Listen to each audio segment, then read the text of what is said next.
Hey, what's going on, everybody? This is Cody from mprail.com. Today I'm going to just be doing a quick, I guess, kind of follow me video on the Digitrax PR4. So if you go to digitrax.com/PR4, it'll take you to this link. I've kind of read through some of the installation instructions and whatnot, and watched a couple other videos out there just to try and get a grasp.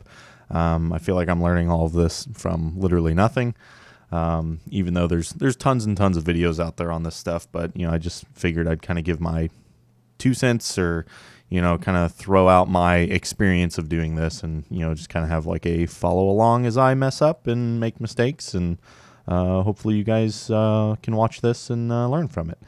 So the one thing I noticed is that they have drivers. I guess you need to, after reading their instructions on here, on their, I guess their instruction sheet from the PR4, I guess manual. It basically says, download and install their drivers and everything like that. So if you click on this link, if you're on, Windows 10, definitely click on the Windows XP, Vista 7 and 8 drivers. That'll take you to essentially this screen, and it's got 2 of them. It's got like a sound loader and then the actual drivers themselves. But if you're on a newer machine, it's connected to the internet. It will try and go out and search for those drivers and install them. I went ahead and downloaded and installed the sound loader because I watched a couple other videos in the YouTube kind of wormhole that I kind of fell into while watching Digitrax stuff, that sometimes it'll pick up, and I think it even says in the instructions that sometimes it'll pick up. If it doesn't, then you can install the drivers. So I'm going to go ahead and plug it in.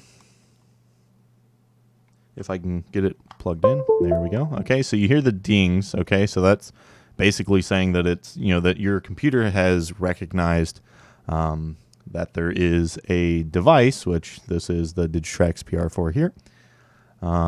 So if we're going back to the screen here, sorry, I keep kind of flipping back and forth, but from what I've recollected on the internet, is that you can open the sound loader program, and if it says unable to communicate with the programmer, it's because you need to plug in the power pack that comes with it. So if I swap back over here, you can see that I'm going to plug in the power right here to this little black box. We'll go ahead and plug it in.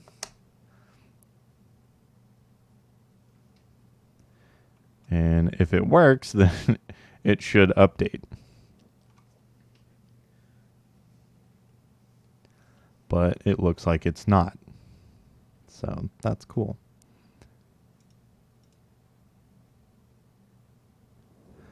So I think, okay, so I've got a couple COM ports here. So I do remember, okay, so now it's sitting on, okay, so it was on paused. So I do recall from watching a couple videos and stuff that you need to make sure that you know what COM port you're plugged into. Well, I mean, I've got a ton of USBs, but these are the only 2 that are showing.